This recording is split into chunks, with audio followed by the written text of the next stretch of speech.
केसांची ही हेअरस्टाईल कशी घातली हे दाखव म्हणून मागच्या 4-5 दिवसाच्या व्हिडिओ खाली भरपूर कमेंट आल्या होत्या. आज दाखवणारच आहे. त्यासोबत नेहमी व्लॉगमध्ये तुम्ही मला एक आंबाडा बांधलेला बघता. तो आंबाडा सुद्धा कसा बांधते ते सुद्धा दाखवणार आहे. कारण बऱ्याच वेळा तो आंबाडा मी कसा बांधते दाखवलं, पण बऱ्याच ताईंच्या लक्षात आलं नाही. त्यासोबत ना आज मस्त सकाळी हेअर वॉश केला होता. बाहेर ना आभाळाचं वातावरण आहे. तुम्ही समोर जर खिडकीतून बघत असाल ना, सकाळचे 7, 7:15 वाजलेले आहेत. ऊन मात्र पडलेलं नाही. आज मस्त लोखंडाच्या कढईमध्ये बटाटा बनवायला लागले होते. कढईमध्ये तेल गरम केलं, अर्धा चमचा जिरी आणि मोहरीची फोडणी दिली. त्यानंतर भरपूर असा छोट्या उकळीत ठेचलेला लसूण टाकला. चांगला सोनेरी रंग येईपर्यंत लसूण परतून घेतला. त्यानंतर पातळ कट केलेले बटाटे घालून घेतले. थोडीशी हळद, साठवणीचं काळं तिखट, चवीपुरतं मीठ टाकून सगळं व्यवस्थित मिक्स केलं. त्यानंतर कढईवरती झाकण ठेवलं. आता आपल्याला ना 2 मिनिटं असाच बटाटा हा बारीक एकदम गॅसवरती वाफवून घ्यायचा आहे. लोखंडी कढईत बनवलेली गवारीची शेंग, बटाट्याची भाजी खूप छान लागते. त्यानंतर चहा घेतला आणि देवासाठी फुलं आणण्यासाठी बाहेर गेले. पाणी घालावं लागते.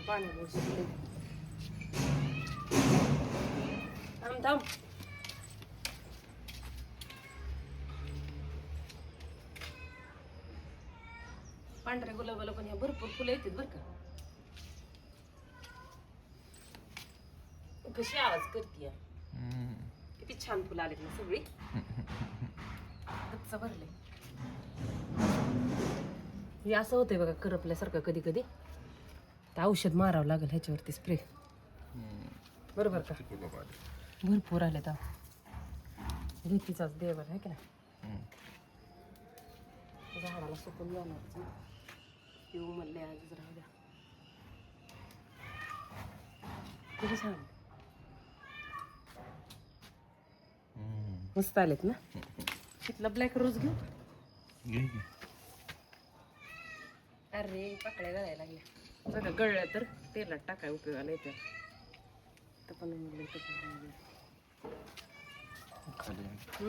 किती सुंदर आले बघा किती. आणि ही पाकळ्या बघा की ह्याच्या परत अशा पुढे गेला नाही कोणासारख्या होते. त्यामुळे मस्त दिसतं एकदम ती दिसायला. ह्याला पाणी जितकं घालेल का नाही तेवढी फुलं भरपूर येते. ती किती फुलं आलीत बघा की ह्या बाजूला. हे बघा गच्च भरले. कळ्या किती आल्यात ह्याला. गच्च भरले. कट केलं ते पण बरं झालं. आणि मव्याचं औषध मारल्यामुळे मवा थोडा कमी झालाय त्याचा. भरपूर आले फुलं. स्वामींना लागतील ना हे पांढरे. फोन वाजायला लागला.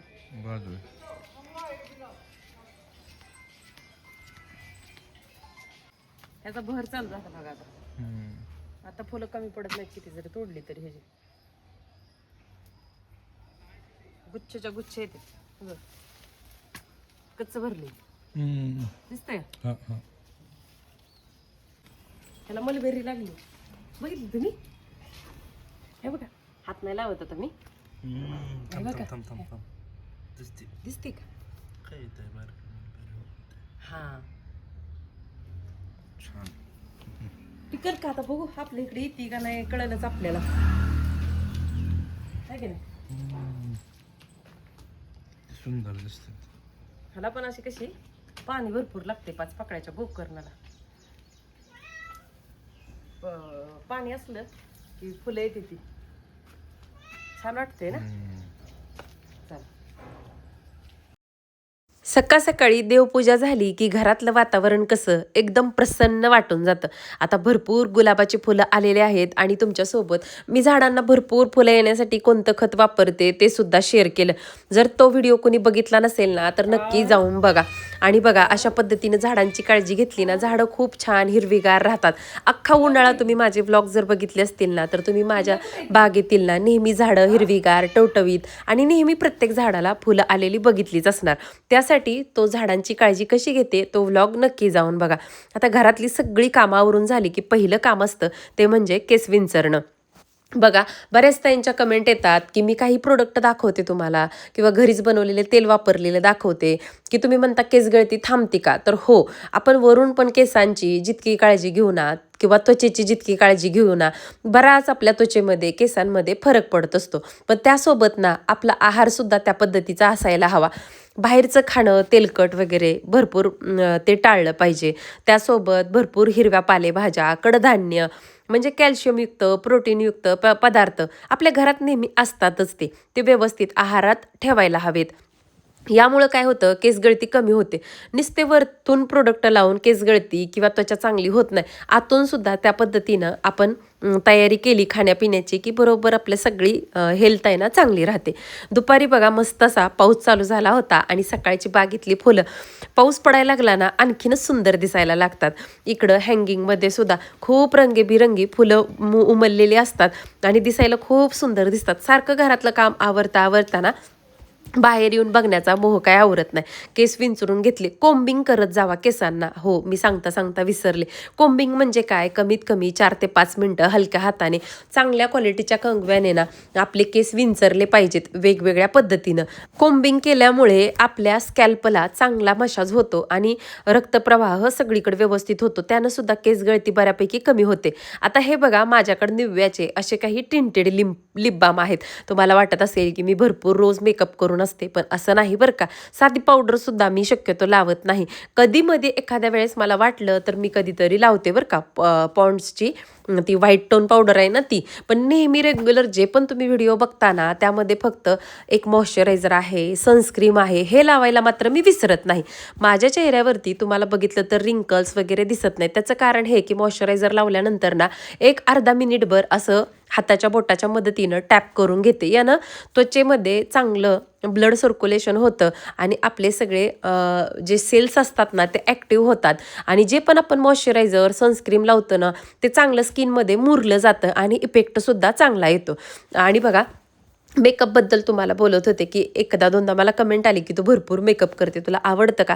तर नाही, माझी स्किन खूप छान आहे. तुम्ही व्हिडिओ जर माझे प्रकाशात उन्हात जर काढले ना अगदी तुकतुकीत गोरीपान अशी स्किन दिसते. तसं थोडंफार पिगमेंटेशन आलं आहे, पण ते काही गोळ्या खाण्यामुळं आलेलं आहे. ते सुद्धा मी स्किन केअर घेते किंवा काही प्रोडक्ट मला प्रमोशनसाठी येतात ना ते सुद्धा वापरण्यात येतात. वापरून बघते मी कसे आहेत काय. त्यामुळे जसजसे आपण चांगल्या गोष्टी वापरतो ना हळूहळू आपल्या स्किनमध्ये सुद्धा फरक जाणवतो. आता बघा केस विंचरून घेतले, त्यानंतर ना सकाळी थोडेसे ओलेच केस होते, आणखीन माथ्यावरचे केस सुकले नव्हते, म्हणून केस रिकामे सोडून असे हवेला सुकवण्यासाठी बसले. मी शक्यतो जास्त करून ड्रायर अशा गोष्टी वापरत नाही. जर बाहेर जायचं असेल गडबड असेल तर ड्रायर नाही, मी केस सुकवते, नाहीतर असे मोकळेच केस काम झाल्यानंतर सुकू देते.